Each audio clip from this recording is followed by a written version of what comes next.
নমস্কার, welcome to my channel. Soma's aroma বিঞ্জের পক্ষ থেকে আমি সোমা বলছি। আমার আজকের রেসিপি পোস্ত পনির বা পনির পোস্ত।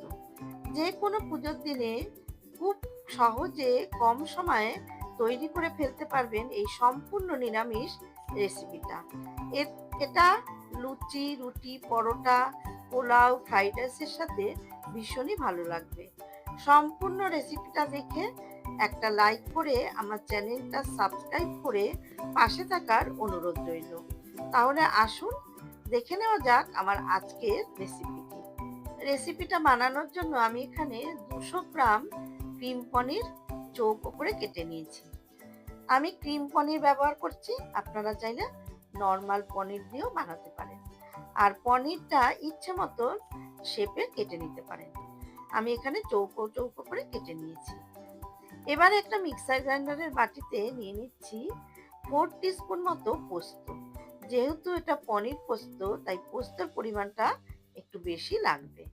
এখানে কিন্তু পোস্তর ব্যাপারে কৃপণতা করলে চলবে না। এরপর দিয়ে দিচ্ছি এর সাথে 8 থেকে 10টা মতো কাজু বাদাম। এবারে কাজু বাদাম আর পোস্তটাকে শুকনো গুঁড়ো করে নিচ্ছি। কাজু আর পোস্তটা এরকম পাউডার মতো করে নিতে হবে। এর মধ্যে দিয়ে দিলাম 3টে কাঁচা লঙ্কা আর দিচ্ছি 1/4 কাপ পরিমাণে জল। এবারে এটাকে স্মুথ পেস্ট তৈরি করে নিলাম। এবারে রান্নাটা শুরু করছি। তার জন্য এখানে নিয়েছি 4 টেবিল স্পুন সাদা তেল। তেলটা মিডিয়াম ফ্লেমে আমি গরম করে নিয়েছি। আর তেলের মধ্যে সামান্য একটু লবণ দিয়ে কড়াইয়ের গায়ে ভালো মতো লাগিয়ে নিচ্ছি, যাতে পনিরটা কড়াইতে আটকে না যায়। এবারে তেলের মধ্যে সমস্ত পনিরের টুকরোগুলো দিয়ে দিচ্ছি। এই পনিরের টুকরোগুলোকে আমি এখন হালকা লাল করে ভেজে নেব। অনেকের ধারণা যে পনির ভাজার পরে একটু ছিবড়ে মতো হয়ে যায়। তাদের জন্য বলছি, পনিরটা ভাজা হয়ে গেলে একটু নুন জলে মিনিট 10 ভিজিয়ে রাখবেন। আর জলটা যেন অবশ্যই গরম থাকে, তাহলে পনিরটা অনেক সফট থাকবে। পনির হালকা করে ভেজে নেওয়া হয়ে গেছে।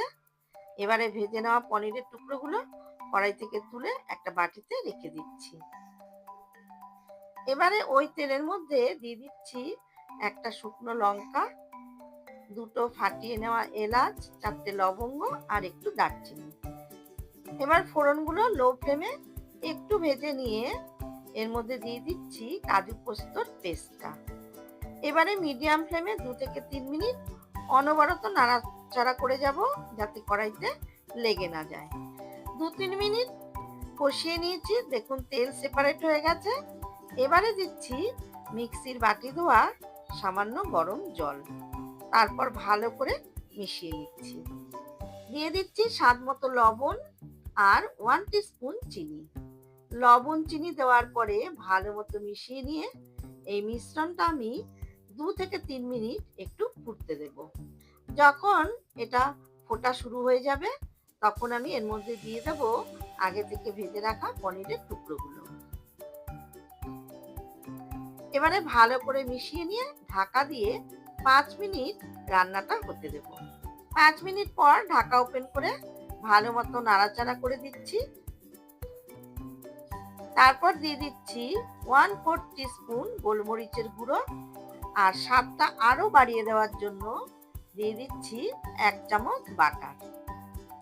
বাটার আর গোলমরিচ দেওয়ার পর আরো 1 থেকে 2 মিনিট একটু রান্না করে নিয়ে গ্যাসের ফ্লেম অফ করে দিলাম। তারপর 5 মিনিট ঢাকা দিয়ে এটাকে স্ট্যান্ডিং টাইমে রেখে দেব। 5 মিনিট পর আমি এটাকে সার্ভ করে দিচ্ছি। তাহলে দেখলেন কত সহজে এই রেসিপিটা বানানো যায়। পুজোর দিনে অনেক রকম কাজ থাকে, খুব কম সময়ে এই রেসিপিটা বানিয়ে আপনারা ঠাকুরকে ভোগ হিসেবে নিবেদন করতে পারেন। রেসিপিটা কেমন লাগলো অবশ্যই জানাবেন। যদি ভালো লেগে থাকে তাহলে অবশ্যই লাইক করবেন, শেয়ার করবেন। আর যারা আমার চ্যানেলে নতুন বন্ধু, তাদের কাছে অনুরোধ রাখবো, প্লিজ চ্যানেলটাকে সাবস্ক্রাইব করে পাশে থাকা বেল আইকনটাকে ক্লিক করবেন, যাতে আমার সমস্ত নতুন ভিডিওর আপডেট সব থেকে আগে আপনাদের কাছে পৌঁছে যায়। ফিরে আসবো আবারও কোনো নতুন রেসিপি নিয়ে। ধন্যবাদ।